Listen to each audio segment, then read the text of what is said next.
On second down, here's Ryan. Out to the left there, complete to Howard. And he's going to get this one across the 30-yard line. Catch number 40 for him on the year. It's a first down.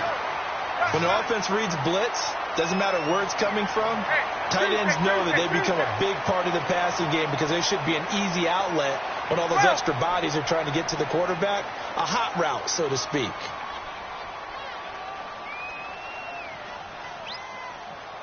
And now before this first down play, we're going to get a timeout here. And that's going to leave him with just one timeout remaining still in the third quarter. We'll see if that comes back to haunt him. We'll be back.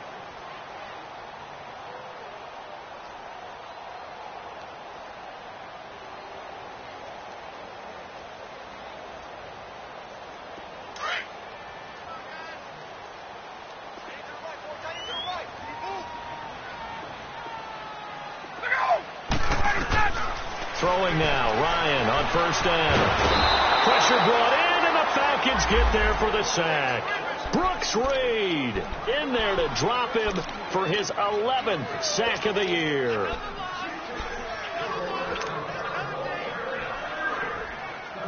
So now 20 yards to go on second down after the sack. Work to be done. Now it's Ryan.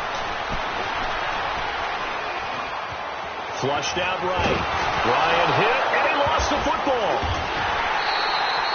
On plays like this where the ball comes free, it's often unusual for the team that lost it to get it back. Because this is a quarterback. The ball gets away from him.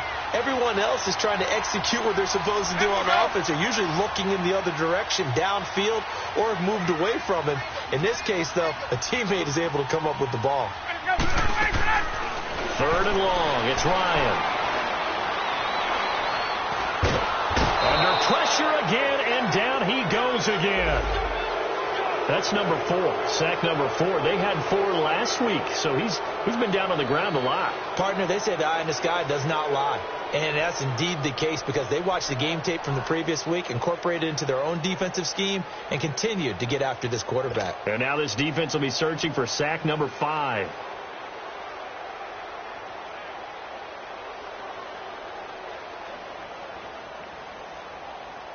Here's Brian Anger now.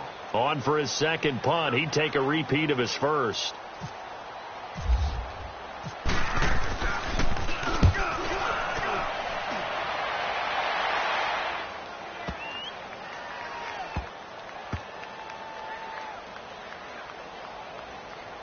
And they'll get to this and touch it. Looks like, yeah, right at the 15-yard line here.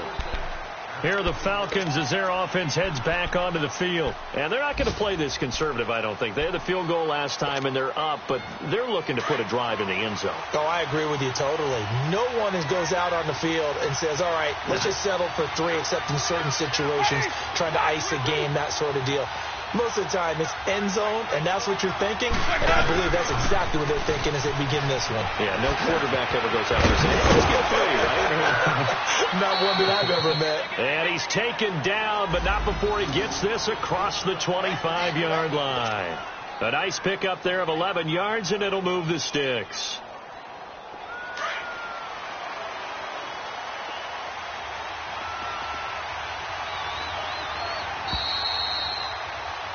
Back now in Tampa. It's the Falcons. They've got the football. They've got the lead as we get set to start the fourth.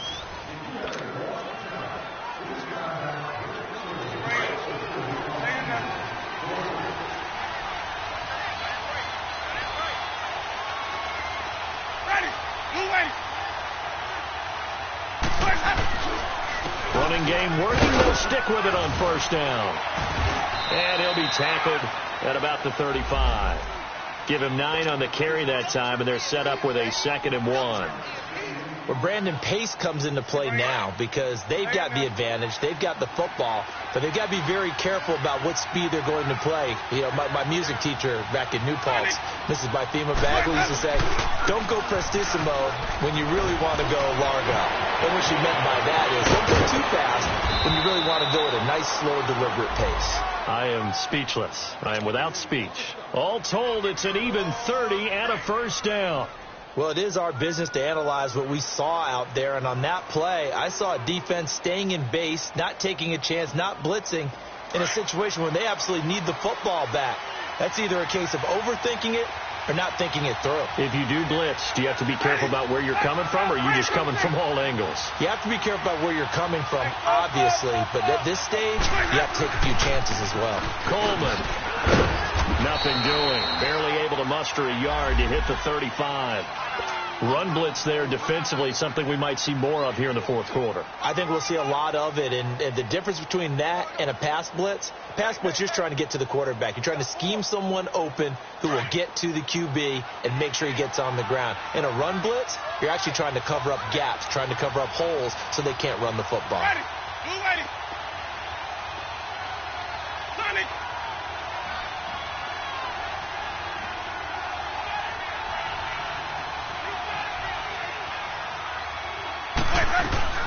On second down, Freeman. And forget about finding a lane. He barely had time to look up before he was planted in the backfield. It'll wind up being a loss of 2. And that'll bring up a 3rd and 11 situation.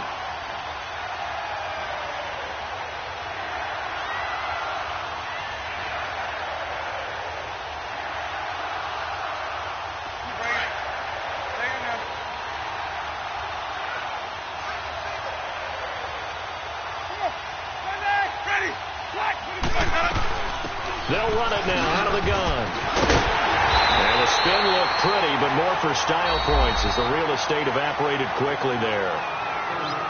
And now we're going to get a timeout here called by the defense. So that will leave them with no timeouts left. Still plenty of time on the clock. We'll see how that affects things here in this fourth quarter. So on 4th down, out trots the kicker in a big spot here. This to make it a 2-score game.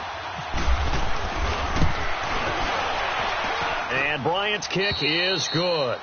And they will stretch their lead to 10 now at 13-3. So his second field goal of the game, and that could turn out to be the big one. Yeah, you have to make them score twice to beat you, and that's not impossible. But here in the fourth quarter, puts their backs clearly against the wall. That's fielded in the end zone. It's past one man. And nice work on the return as they'll start their drive just past the 30-yard line. And Tampa Bay trots out there now. And on the last go-around, they really couldn't get anything going. They had to punt from deep inside their own territory, which means you're going to lose the field position battle as a general rule. What they're looking for now is a little more consistency, move the ball at least a few times on offense, get a couple of first downs, and hopefully flip the field. Yeah, just something to build off of. That's what they're looking for here. And he'll be brought down right around the 37. Give him 7 on the play, and it's a second down. From the gun, it's Ryan. He's going to fire one deep left sideline. So the long attempt falls innocently to the ground, and it brings up 3rd. This defense was definitely alert to the possibility of the deep ball, and they were more than ready for it. They've got the lead, fourth quarter. Maybe can expect more passes like that downfield. So the incomplete pass on the last play, and that leads us to a 3rd and 3. Here's Ryan to throw. Open man has got it. It's complete. 60 catches for him now on the year. This last one, a first down. But correct me if I'm wrong. Yeah, you're down 2 scores. I don't think you need to rush just yet, but you can't take your time either. Yeah, even if you don't want to commit to full 2-minute offense, you have to up the tempo, up the urgency. Maybe you're starting to call 2 plays in a huddle each time you snap the ball. Throwing on first down, but this one winds up to be incomplete. We've seen good cover skills on display throughout this game, really from both teams. And there's another nice example there of them making it difficult to complete a pass. So after the incompletion on first, now 2nd and 10. To throw again, Ryan. And the Falcons get there. The Falcons get the sack. Down he goes. Vic Beasley in there for the 20th time this year as he continues what could be a record-setting season. 11. Throwing on 3rd and long. Ryan, he's going to fire one deep over the middle. So they took a shot there on 3rd down, couldn't get it. Now it's 4th. And I think we'll probably see him go for it here on 4th down. No reason not to. Down a couple of scores, they have to try and make something good happen.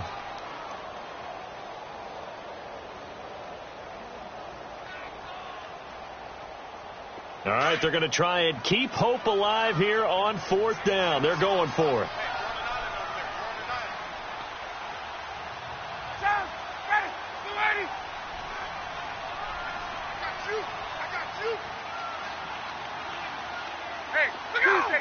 Tuesday. Let's go.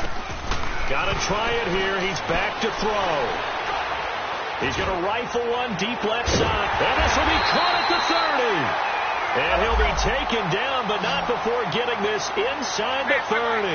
The time to pull out the stops is now, and they convert there on 4th down. Now Ryan on 1st down. Into double coverage, and it's intercepted. Ricardo Allen with a pick. And the return will be stopped at the 34-yard line. Partner, we always talk about possessions being at a premium in these games, and now in this situation, throwing an interception here when you have to claw your way back in, that one's going to hurt, and in a big way.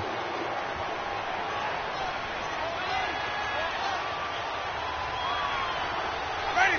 Blue ready. Sonic. Sunday. Shoot.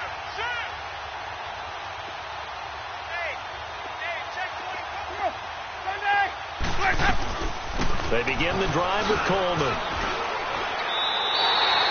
It's a loss of a yard there, and now 2nd down.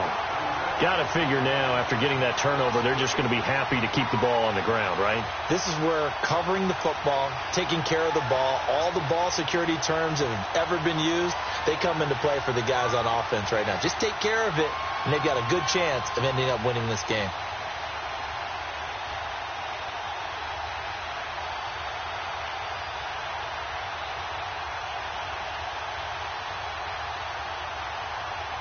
Coming up to the line, and they will need to run another play here before the 2-minute warning.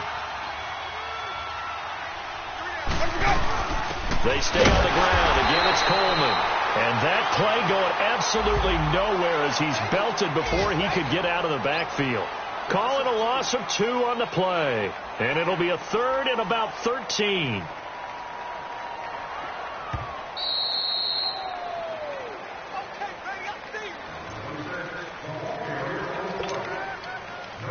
Time for a break. We'll come back to wrap this one up after this. The Falcons on 3rd down. 3 for 7 so far in this game. This is going to be 3rd and 13. Ready. Blue ready. Let's convert. They'll run it now out of the gun. And he'll get this up only to about the 33. Call it a gain of 3, and it'll bring up 4th down. So where'd all that running room that he had in the first half go? Because it looks like it's drying up a little bit here. Someone made some adjustments, it appears, at least on this drive.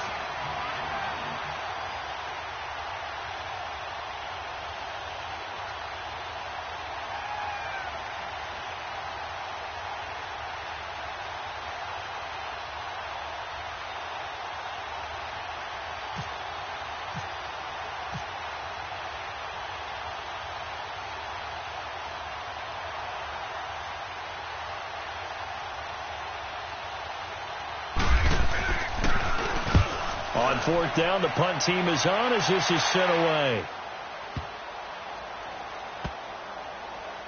And a nice job here to down this one right on the 5-yard line. Now the Buccaneers offense gets ready to head back onto the field. They might be thinking this is close to a lost cause here. Got to play it out. What do they need to do? Well, they have a thought process in mind already, but they can't get ahead of themselves. They know that they need to score quickly. Yep, 2-score game. Onside kick and get the ball back and then score again. But they can't worry about the last 2 points. The only thing that matters is scoring quickly. Then they'll take it from there. Now Ryan. He's got his tight end over the middle, O.J. Howard. And he'll get it up to the 12-yard line here. 7 yards, the pickup on the pitch and catch. One thing I think that's safe to say defensively, the tackling's been really good. And because of that, it's been very, very hard for them to move the ball because you're not getting the benefits of run after catch. You're tackling them almost on the spot. That means you have to run extra plays, harder to move it. Able to get 7 on that first down pass play. 2nd and 3.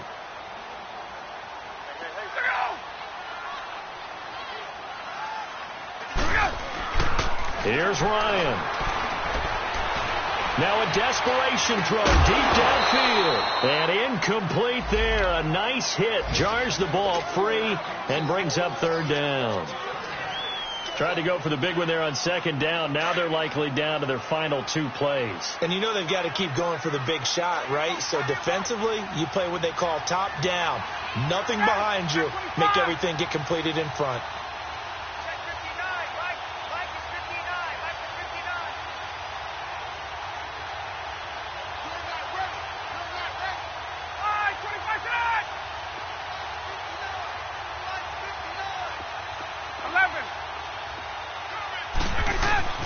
Here's Ryan. Over the middle, he finds Godwin complete. And he will have the first down, but he winds up paying for it pretty good. A really nice gain of 25 yards. Gun! Hey, Tuesday. Throwing now is Ryan. Eluding the pressure right. He's just going to dump this one off to his fullback out of the backfield. And he'll get up near the 45. They'll spot it at the 44. Call it a pickup of 7, and it'll bring up a 2nd down. One last shot for Ryan.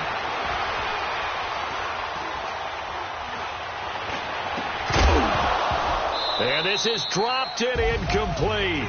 Well, there's a metaphor for how this one is gone as time has run out on this ball game.